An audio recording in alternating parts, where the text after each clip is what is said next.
নমস্কার, দ্য ওয়ালে আপনাদের স্বাগত। আজকের বিষয় আরেকবার আওয়ামী লীগ।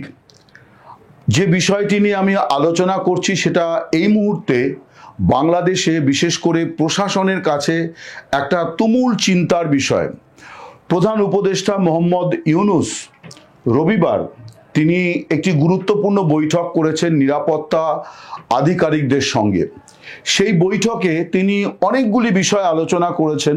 খুবই স্বাভাবিক, একটা দেশের কর্ণধার যখন এই ধরনের বৈঠক করেন তখন সেখানে সম্ভাব্য সব বিষয় আলোচনায় আসে। কিন্তু বিশেষভাবে গুরুত্বপূর্ণ যে বিষয়টি হয়ে উঠেছে, যেটা নিয়ে বাংলাদেশ প্রশাসনের মধ্যে এখন বিশেষ করে পুলিশ প্রশাসন, সেনা প্রশাসন, তাদের মধ্যে এখন তুমুল আলোচনা, সেটা হচ্ছে প্রধান উপদেষ্টা বলেছেন যে তিনি প্রশ্ন তুলেছেন নিরাপত্তা আধিকারিকদের কাছে যে কি করে আওয়ামী লীগ ঢাকা শহরের মতো রাজধানী শহরে এইভাবে প্রকাশ্যে মিটিং মিছিল করতে পারছে, এবং একটি দুটি নয়, যখন তখন যেখানে সেখানে আচমকা তারা এই যে মিটিং মিছিল করছে, বড় বড় মিছিল, বড় বড় সমাবেশ করছে, এটা কি করে সম্ভব হচ্ছে। তিনি প্রশ্ন তুলেছেন যে 12ই মে এই দলটির কার্যক্রম নিষিদ্ধ করে বিজ্ঞপ্তি জারি করা হয়েছে, তারপরেও কি করে শেখ হাসিনার দল তারা খাস রাজধানীতে এইভাবে সভা সমাবেশ করতে পারছে। এই প্রশ্ন তুলেছেন স্বয়ং প্রধান উপদেষ্টা। স্বরাষ্ট্র উপদেষ্টা জাহাঙ্গীর আলম চৌধুরী তিনি এই প্রশ্নের কোনো সদুত্তর দিতে পারেননি, তিনি নীরব ছিলেন, তিনি কোনো কথা বলেননি। তার কারণ প্রশ্নটা মুখ্যত তার দিকে উত্থাপিত হয়েছে যে তার স্বরাষ্ট্র মন্ত্রক বা তার বাহিনী তাহলে কি করছে।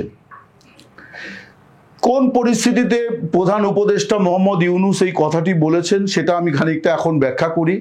আপনারা হয়তো অনেকেই জানেন, বাংলাদেশের মিডিয়াতে যেহেতু এই খবরগুলি খুব প্রকাশ করার সুযোগ নেই, তার কারণ এই ধরনের খবর, আওয়ামী লীগের এই ধরনের কর্মসূচি, মিটিং মিছিল, শেখ হাসিনার বক্তব্য, এগুলি প্রকাশ করলে পরে মিডিয়ার ওপরেও খাড়া নেমে আসবে, মিডিয়ার অফিসে তালা বন্ধ হয়ে যাবে, এরকম নানান ধরনের সমস্যা হতে পারে। স্বভাবতই বাংলাদেশ মিডিয়াতে এই খবরগুলি আসছে না, কিন্তু সোশ্যাল মিডিয়া সেটাকে তো আটকানো যাচ্ছে না। আপনারা যদি সোশ্যাল মিডিয়াতে দেখেন তাহলে আমার কথাগুলিকে আপনারা অক্ষরে অক্ষরে মিল পাবেন যে বাংলাদেশের রাজনীতিতে এই মুহূর্তে একটা বড় ট্রেন্ড, এই মুহূর্তে এটাও আমি বলছি বিগত প্রায় মাস তিনেক ধরে হয়েছে, এবং গত 10-15 দিনে এটা একটা পিকে উঠে গেছে, চূড়ান্ত জায়গায় পৌঁছে গিয়েছে। সেটি হচ্ছে যে যখন তখন যেখানে সেখানে আওয়ামী লীগের নেতা কর্মী সমর্থকেরা তারা রাজপথে স্লোগান দিচ্ছেন, মিছিল করছেন, এবং তারা বলছেন যে শেখ হাসিনা আসবে, বাংলাদেশ হাসবে।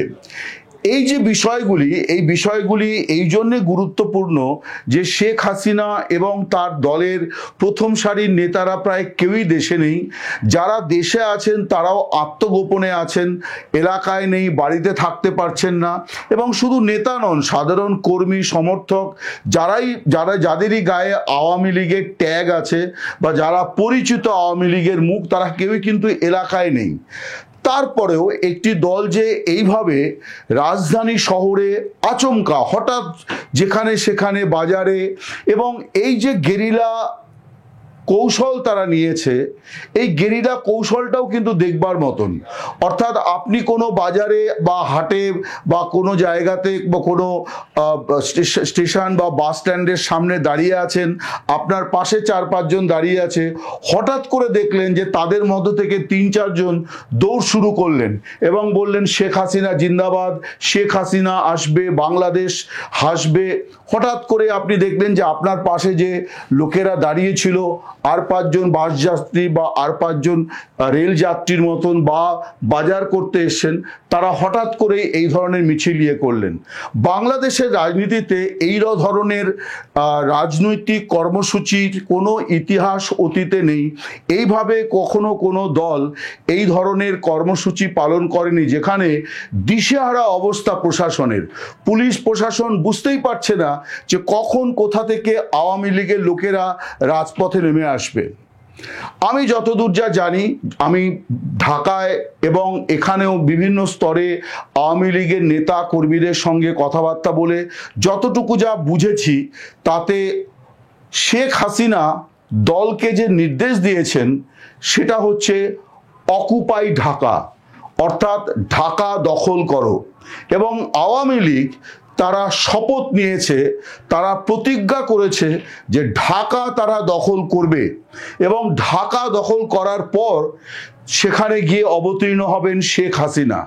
কিভাবে শেখ হাসিনা অবতীর্ণ হবেন সেটা অনেক পরের বিষয়, কিন্তু তার আগে ঢাকা অবরোধ, ঢাকা মানে করায়ত্ত করা, অকুপাই ঢাকা, ঢাকার দখল নেওয়া, এর জন্য এখন আওয়ামী লীগ চূড়ান্ত স্তরের প্রস্তুতি তারা সম্পন্ন করে ফেলেছে।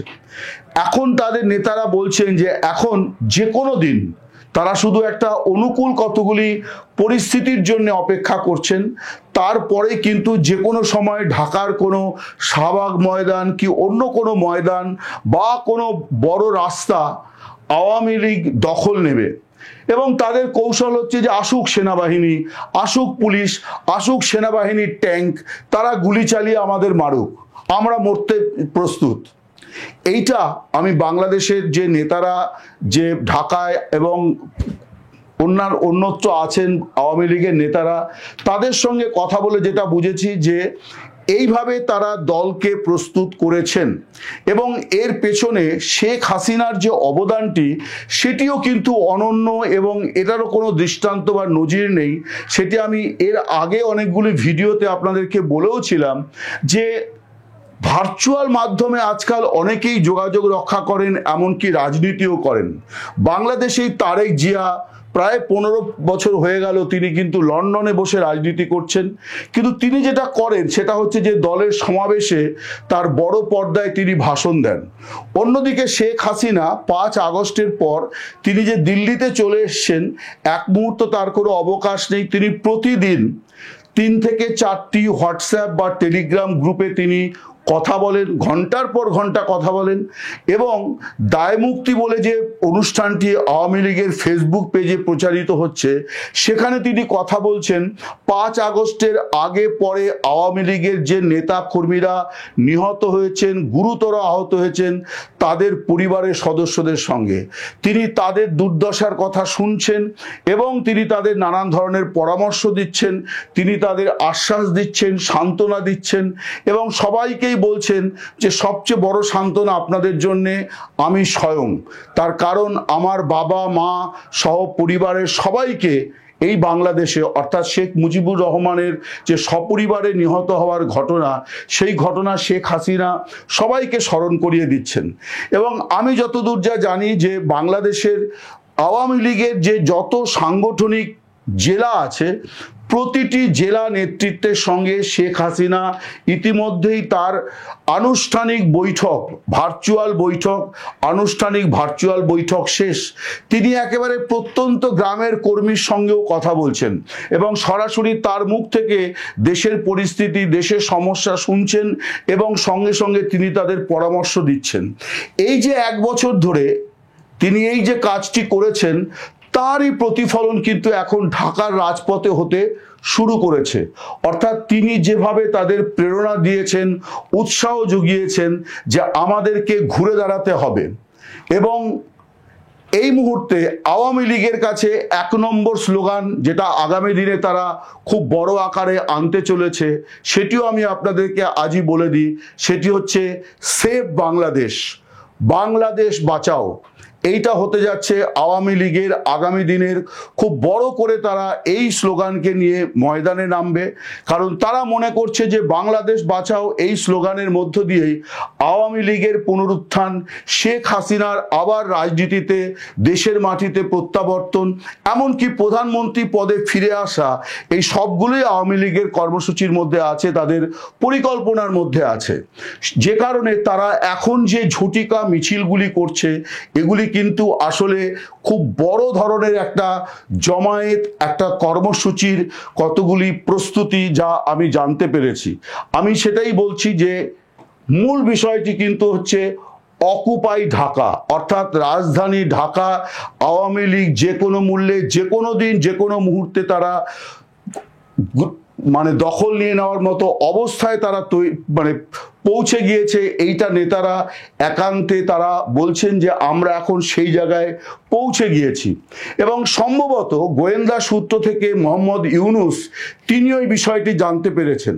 তাই সাম্প্রতিককালে 4টি নিরাপত্তা সংক্রান্ত বৈঠকে তিনি বারে বারে শুধু এই কথাটিই বলছেন যে কি করে আওয়ামী লীগ এই রকম পরিস্থিতিতেও এই রকম কর্মসূচি পালন করতে পারছে। পরিস্থিতিটা কেমন, আমি যদি বাংলাদেশের জেলখানার চিত্রটি আপনাদের সামনে তুলে ধরি তাহলে আপনারা বুঝতে পারবেন যে আওয়ামী লীগ কি অসাধ্য সাধন করছে, যার নজির কিন্তু বাংলাদেশের রাজনীতিতে কোনো বিরোধী দলের তরফে অতীতে কখনো দেখা যায়নি। বাংলাদেশের কারাগারে 70টি কারাগারে মোটামুটি 45,000-এর মতন বন্দীকে রাখার বন্দোবস্ত আছে।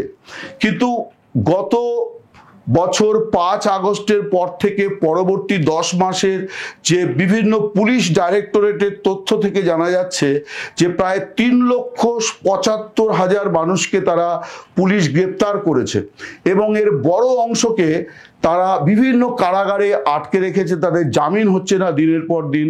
ফলে সব মিলিয়ে এই মুহূর্তে বাংলাদেশের কারাগারগুলি উপচে পড়ছে এবং সেখানে 3 থেকে 4 গুণ বেশি বন্দীকে আটকে রাখা হয়েছে। সম্প্রতি আপনারা জানেন 16ই জুলাই গোপালগঞ্জে যে ঘটনা ঘটেছিল, অর্থাৎ সেখানে সেনাবাহিনীর গুলিতে আওয়ামী লীগের 5 জন শহীদ হয়েছিলেন। তারপর সেখানে যে ব্যাপক ধরপাকড় করা হয়েছে, এমনকি কিশোর বয়সী ছেলে মেয়েদের যে ধরপাকড় করা হয়েছে, তারপর গোপালগঞ্জের জেলখানা এতটাই উপচে পড়ে যে তাদেরকে বাংলাদেশের বিভিন্ন জেলখানায় সেখান থেকে বন্দীদের সরানো হয়েছে। এরকম একাধিক ঢাকার জেল থেকে এখন দূরের জেলগুলোতে প্রতিনিয়ত বন্দীদের বদলি করা হচ্ছে এই জন্যে যে রাখার জায়গা নেই। কিন্তু আওয়ামী লীগ মনে করছে এটাই তাদের জন্য অনুকূল পরিস্থিতি। তার কারণ দলের নেতা কর্মী সাধারণ সমর্থক সকলে বুঝে গেছেন দেওয়ালে পিঠ থেকে গেছে, ফলে আর কিছু করার নেই। এখন পথই পথ, অর্থাৎ রাজপথে সবাই মিলে ঝাঁপিয়ে পড়লে আর কোনোভাবে আওয়ামী লীগকে আটকানো যাবে না।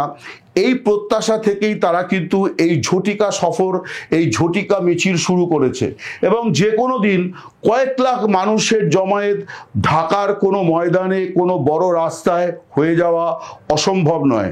তার কারণ পথ চলতি মানুষটি কে, তিনি আওয়ামী লীগ, তিনি জামাত, তিনি সাধারণ কর্মী নাকি তিনি বিএনপি, এটা বোঝার কোনো উপায় নেই। যে মিছিলগুলি হচ্ছে, যে পদযাত্রাগুলি হচ্ছে, যে ছোট ছোট জমায়েতগুলি হচ্ছে, সেগুলি কিন্তু হঠাৎই হচ্ছে, আচমকা হচ্ছে, অনেকটা টর্নেডোর মতো হচ্ছে। অর্থাৎ কোনো রকম আভাস নেই, পূর্বাভাস নেই, হঠাৎ করে সব কিছু তোলপাড় করে দিয়ে চলে যাচ্ছে। এই যে ঘটনাগুলি, এই ঘটনাগুলি এই মুহূর্তে বাংলাদেশের মোহাম্মদ ইউনূস সরকারের রাতের ঘুম কেড়ে নেওয়ার জোগাড়। এবং রবিবারের বৈঠকে মোহাম্মদ ইউনূস এই নিয়ে রীতিমতো ক্ষোভ অসন্তোষ প্রকাশ করেছেন তার মানে স্বরাষ্ট্র উপদেষ্টা এবং নিরাপত্তা আধিকারিকদের কাছে। তার একটাই প্রশ্ন যে এত কিছুর পরেও কি করে সম্ভব, এবং ছাত্রলীগকে নিষিদ্ধ করা হয়েছে গত বছর অক্টোবর মাসে। দেখা যাচ্ছে যে যারা মিছিলে অগ্রভাগে যারা এগোচ্ছেন তারা সব হচ্ছে তরুণ তরুণী, অল্প বয়সী ছেলে মেয়ে, তারা পথে নেমেছে। ইউনূস প্রশ্ন তুলেছেন যে তাহলে ছাত্রলীগকে যে নিষিদ্ধ করা হয়েছে সেইটা তাহলে তাহলে তার প্রতিক্রিয়া কোথায়? কি করে ছাত্রলীগ বা আওয়ামী লীগের ছাত্র সমর্থকেরা এইভাবে রাজপথের দখল নিতে পারছে? ফলে এই মুহূর্তে বাংলাদেশে কখন কি ওলটপালট হবে, কখন কোথায় টর্নেডো অর্থাৎ আওয়ামী লীগের এই জমায়েত আছড়ে পড়বে কেউ জানে না। ফলে এই মুহূর্তে কিন্তু বাংলাদেশের সরকার অত্যন্ত রকম দুশ্চিন্তায় আছে। রাতের ঘুম ছুটে গিয়েছে অন্তর্বর্তী সরকারের কর্তাদের। এবং এই ধরনের পরিস্থিতি শুধুমাত্র সরকার নয়, যে রাজনৈতিক দলগুলি এই সরকারকে আশ্রয় করে আগামী দিনে রাজনীতির ফায়দা তোলার পরিকল্পনা করছে, অর্থাৎ বিএনপি, জামাত, এনসিপি, তারাও কিন্তু রীতিমতো দুশ্চিন্তায় পড়েছে। তারাও ভাবতে পারছে না যে কি করে আওয়ামী লীগ এই জিনিস করতে পারছে। তাদেরও প্রশ্ন প্রধান উপদেষ্টার উদ্দেশ্যে যে আপনার প্রশাসন তাহলে কি করছে? সেনাবাহিনী গত বছর জুলাই থেকে ময়দানে আছে, পুরো মাত্রায় এখন পুলিশ ময়দানে আছে, আনসার বাহিনী ময়দানে আছে, এমনকি সীমান্ত থেকে বর্ডার গার্ডস বাংলাদেশ বা বিজেপির সেনাদের তাদেরও শহরের বিভিন্ন জায়গাতে মোতায়েন করা হয়েছে। তারপরেও দেখা যাচ্ছে আওয়ামী লীগের মিটিং মিছিল, ঝটিকা মিছিল, এগুলি কোনোটাই আটকানো যাচ্ছে না।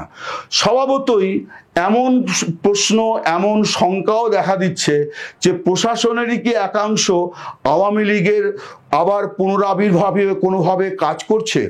এই ধরনের প্রশ্ন, সংশয়, দুশ্চিন্তাও কিন্তু প্রশাসনের মধ্যে প্রবলভাবে কাজ করছে বিএনপি সহ বিভিন্ন বিরোধী দল যারা আওয়ামী লীগকে ময়দানে ফিরতে দিতে চায় না। তারাও মনে করছে যে প্রশাসনের একাংশ এক বছর পর আবার পুরনো জায়গায় ফিরে যেতে চাইছে, এবং যে কারণে সাবেক আমলা, সাবেক পুলিশ কর্তা এদেরকে গ্রেপ্তার করা শুরু হয়েছে। আমি যখন এই ভিডিও করছি এই সময় একজন সাবেক, আজকেই অর্থাৎ এই সোমবার দিনেই একজন সাবেক সচিবকে বাংলাদেশ পুলিশ গ্রেপ্তার করেছে। বলা হচ্ছে যে তিনি আওয়ামী লীগের এই মিটিং মিছিলগুলিতে অংশ নিয়েছেন। বলা হচ্ছে যে তিনি মঞ্চ ৭১, অর্থাৎ যারা স্বাধীনতা সংগ্রামের চেতনাকে আবার নতুন করে জাগ্রত করার সংকল্প নিয়েছেন, সেই মঞ্চের সঙ্গে তিনি জড়িত। কিন্তু আসল কারণ যেটা জানা যাচ্ছে সেটি হচ্ছে যে তিনি সাহস ভরে বাংলাদেশের টেলিভিশনের বিভিন্ন অনুষ্ঠানে গিয়ে মুক্তিযুদ্ধের পক্ষে সওয়াল করছেন এবং ইউনূস সরকারের তীব্র সমালোচনা করেছেন, এবং বিশেষ করে বাংলাদেশের সংবিধান পরিবর্তনের যে প্রচেষ্টা শুরু হয়েছে তিনি বলছেন যে এটা ভয়ানক পরিস্থিতি, এটা কোনোভাবেই মানা যায় না। এবং সরকারের এই সমালোচনা, তারই কারণে এই প্রাক্তন সচিবকেও আজকে পুলিশ গ্রেপ্তার করেছে। সাম্প্রতিককালে দেখা যাচ্ছে যে আওয়ামী লীগ সন্দেহে গ্রেপ্তারের সংখ্যাও বেড়ে গেছে, অর্থাৎ যারা সরাসরি রাজনীতিতে নেই কিন্তু আওয়ামী লীগকে সমর্থন করে এমন মানুষ, এমন সুশীল সমাজের লোকজনকেও এখন নিশানা করা হয়েছে। তার কারণ আওয়ামী আতঙ্ক এই মুহূর্তে ইউনূস সরকারকে চরম ব্যতিব্যস্ত অবস্থায় রেখেছে। হাসিনা আতঙ্ক এই সরকারের এই মুহূর্তে সবচেয়ে বড় অসুখে পরিণত হয়েছে। নমস্কার, সকলে ভালো থাকবেন, শুভরাত্রি।